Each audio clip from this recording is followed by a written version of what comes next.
Graça e paz do nosso Senhor e Salvador Jesus Cristo. Ainda nossa meditação no livro de 1 Samuel, eu quero falar no capítulo 6, a partir do versículo 19. Olha o que diz a palavra do Senhor. O Senhor feriu os homens de Bet-Semes, porque olharam para dentro da arca do Senhor, matando 70 deles. Então o povo chorou, porque o Senhor tinha feito tão grande matança entre eles. Os homens de Bet-Semes disseram: quem poderia estar diante do Senhor, este Deus Santo? E para onde subirá para que fique longe de nós?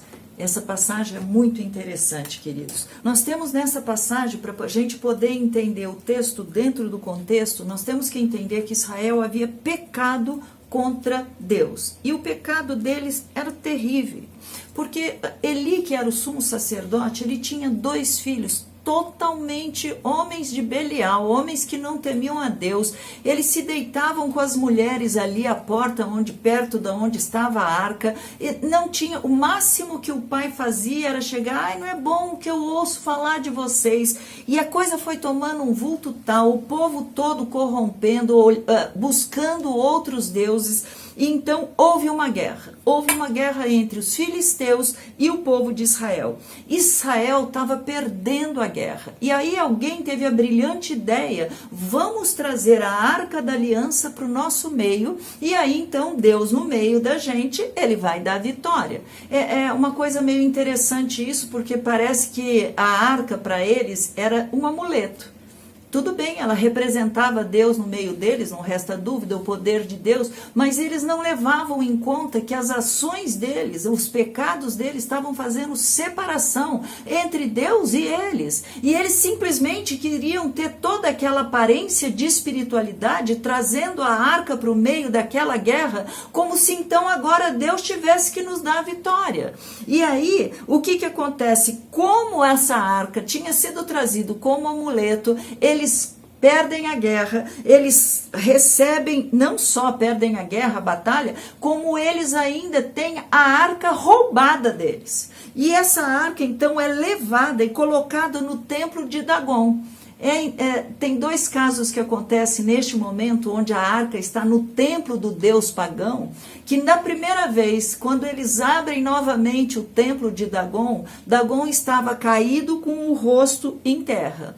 Eles levantam novamente a imagem daquele falso deus, e quando no dia seguinte eles vão abrir novamente o templo de Dagon, agora ele estava não apenas caído, mas ele estava com a sua cabeça cortada e as 2 mãos também cortadas. É isso que a palavra de Deus diz, porque o poder de Deus era tão grande que não tem inimigo que fique na presença dele, tem que cair por terra todo o inimigo. Essa arca ficou naquele local, no meio do povo filisteu, por 7 meses, e neste período começou a haver uma praga tão grande, que eles não conseguiam mais, estava morrendo muita gente dessa praga, eles não conseguiam mais entender o porquê. E aí, como eles achavam que aquilo estava acontecendo por causa do poder do Deus de Israel, eles fizeram 5 imagens prefiguradas dos tumores que apareciam sobre as suas peles. Mas por que 5, você vai perguntar? Porque haviam 5, vamos chamar, reis naquela nação dos filisteus. Claro que estes reis eram 5 reis, mas eles tinham embaixo deles vários outros povos. Então eles mandaram 5 tumores de ouro para colocaram em cima numa nova, como se fosse um animal novo, como se fosse não, a vaca tinha acabado, as 2 crias tinham acabado de ter crias, aquele carro era um carro totalmente novo, feito para aquele momento, para carregar aquela arca pura, do jeito que eles sabiam: se for Deus, isso daqui vai aplacar a ira desse Deus. Eles mandam então os 5 tumores, mas mandam muitos ratos, cada rato representando um ouro, ratos em ouro representando aqueles povos que os 5 reis dominavam. Colocam tudo ali naquela carruagem e estão levando aqueles animais, mas eles ainda têm uma dúvida: será que realmente isso está acontecendo por causa do poder do rei, do Deus de Israel? Será que é isso mesmo? Então nós vamos fazer o seguinte: se depois que nós colocarmos a arca naqueles animais sobre aquela carroça, se ela subir e for até determinada cidade, se ela realmente chegar naquela cidade, em Bet-Semes, nós vamos saber que é o Deus de Israel que está conduzindo os animais para que elas subam. Mas se esses animais forem para qualquer outro lugar, levando a arca para qualquer outro lugar, nós vamos saber que foi uma coincidência.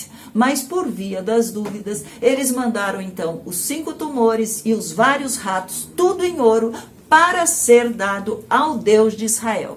O povo que estava ali colhendo trigo naquela época, eles ficam tão maravilhados quando eles veem que os animais subiram, realmente foram até aquela cidade, Bet-Semes, e ali eles ficam tão maravilhados que eles pegam os animais, eles oferecem a Deus em sacrifício, eles pegam toda aquela madeira para ser queimada daquela carroça, e ali eles chamam para colocar aquela arca num lugar, porque agora a arca estava voltando para Israel. Imagine a alegria desse povo, aquela perda, eles estavam agora sendo escravos dos filisteus, mas agora eles têm de volta, aquilo para eles era o auge da presença de Deus. Então eles estão muito felizes, sacrificam, ficam alegres, mas de repente alguns homens abrem a arca para ver o que tinha dentro dela. E nisso, novamente Deus, que já havia dito que não era para ser feito aquilo, que ninguém deveria abrir aquela arca,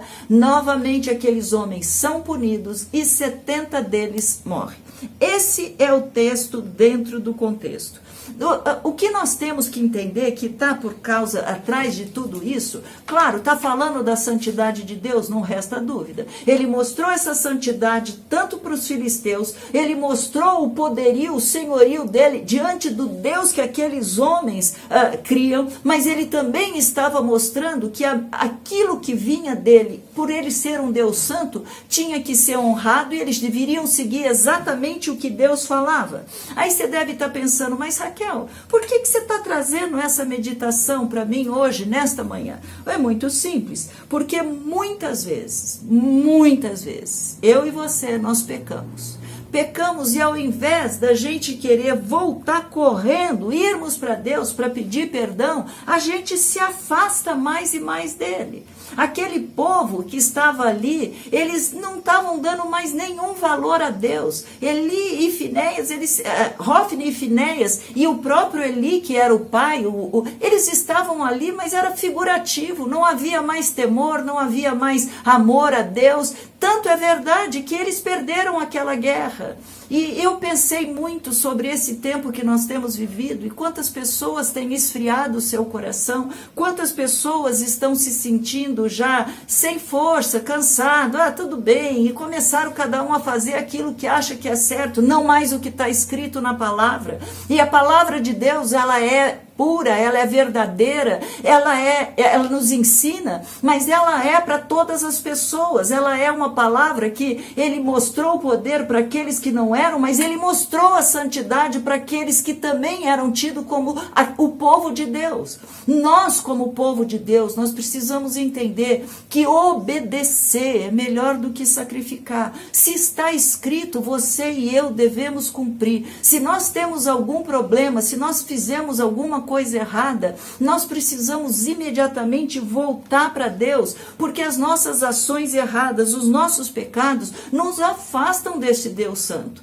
Nós não precisamos querer chegar a Deus de qualquer jeito. Jesus é o caminho que foi aberto para nos levar de volta a Deus. Então, o que nós precisamos fazer é confessar, nos arrepender, mas jamais, querido, jamais se afaste de Deus. Não deixe seu coração se esfriar com aquilo que você está vendo, com aquilo que você está ouvindo. A presença de Deus na sua vida é aquilo que te traz segurança, é aquilo que te faz caminhar, porque você tem um Pai amoroso. É isso que a palavra de Deus diz. Para onde você pode ir se só Deus tem palavras de vida eterna? Para onde você vai? Aonde você vai se esconder? Porque é Ele tudo na nossa vida. A nossa parte é nos reconciliar imediatamente com Deus e não simplesmente ter uma religião.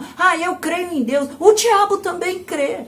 Aquele que crê e obedece é aquele que é chamado filho de Deus. Aquele que crê e busca, aquele que crê e caminha naquilo que está escrito, é esse que vai encontrar a graça de Deus no tempo oportuno. É o que a palavra de Deus diz. Então, que nesse dia, que você ouvindo essa mensagem, não importa o horário, que você possa realmente perguntar para Deus: Senhor, sonda o meu coração. Eu estou esfriando, Pai. Nós temos na palavra de Deus falando que o próprio Jesus, quando está falando com João, falando sobre as igrejas, ele fala: eu tenho contra ti porque deixaste o primeiro amor. Nós não podemos deixar aquele primeiro amor, a certeza do cuidado dele, a certeza do amor dele, a certeza e a vontade de viver para ele, de caminhar como ele é, de ter os nossos temperamentos modificados, a nossa personalidade restaurada, de nos tornarmos santo, porque ele fala isso: sede santo porque eu sou santo. É o que a palavra diz. Nós não podemos agir como aqueles homens que pecavam, os filhos de Eli. Nós não podemos agir e simplesmente não se arrependeram. Eles só queriam apropriar, usufruir do bom e do melhor de Deus, da religião, do que os homens davam para Deus, mas os corações deles não estavam com Deus. Eu fico tão preocupada quando uma pessoa que diz que conhece a Deus, mas não caminha de acordo com a palavra de Deus. Eu sei que o nosso Deus, ele é misericordioso, eu sei que ele é paciencioso, mas cuidado, meu querido. Pode chegar uma hora que ele fala: basta, agora começará a punição. E é isso que ele fez com os filhos de Finéias. Aqueles homens morreram naquela guerra. Eles perderam a presença de Deus. Por causa do quê? Justamente de andar errado diante desse Deus povo. Então, o que Deus te diz nessa manhã é o seguinte, ou nesta tarde, ou nesta noite: volta, povo meu. Volta, filho meu. É isso que a palavra de Deus fala, porque os pensamentos dele não são os nossos pensamentos, e nós precisamos andar segundo o coração de Deus, não aquilo que a gente acha que deve ser feito, aquilo que a gente gostaria, aquilo que a gente acha que nos daria mais felicidade ou prazer. A alegria do Senhor é a nossa força. Então, vamos orar e pedir para Deus sondar o nosso coração. Pai amado e querido, Senhor, que passagem, quantos ensinamentos. Pai, o Senhor nos fala de pessoas que temem a Deus, que falam de Deus, mas que não obedecem. O Senhor fala de homens que, sabendo que a arca foi devolvida, a presença voltou para o meio deles, eles continuaram a pecar porque foram ali e abriram a arca, coisa que o Senhor já tinha avisado, para não abrir aquela arca, Pai. Quantas pessoas estão afastadas como os próprios filhos, nem temem mais, usam da religião. Quantas pessoas temem o Senhor, sabem do Senhor, mas não obedecem. Sabem que o Senhor é um Deus poderoso, que o Senhor é um Deus santo, mas não obedecem. E fazem como aquele povo que ficou feliz, a arca voltou. Deus está conosco, eu estou num lugar onde Deus está. E como está a tua vida? É assim, Senhor, que eu quero orar para que o teu Espírito fale com cada um nessa manhã. Como está o teu coração diante de Deus? Você se identifica em qual desses grupos? Você está como Eli, que sabe o que é certo e errado, mas não se posiciona e não faz com que as pessoas em volta de você, ou mesmo dentro da sua casa, você não mostra o erro, não fala qual é o pecado? Como está o nosso coração? Pai, o Senhor nos sonda, o Senhor nos conhece, e eu oro em nome de Jesus para que o Senhor, pelo teu Espírito, possa nos trazer à memória, Pai, tudo aquilo que tem entristecido o teu coração. Queremos viver para agradar a Ti, queremos viver caminhando com a certeza da Tua presença, mas a certeza, Pai, de que nós também somos amados, mas que nós também Te amamos, que nós também estejamos apaixonados pelo Senhor.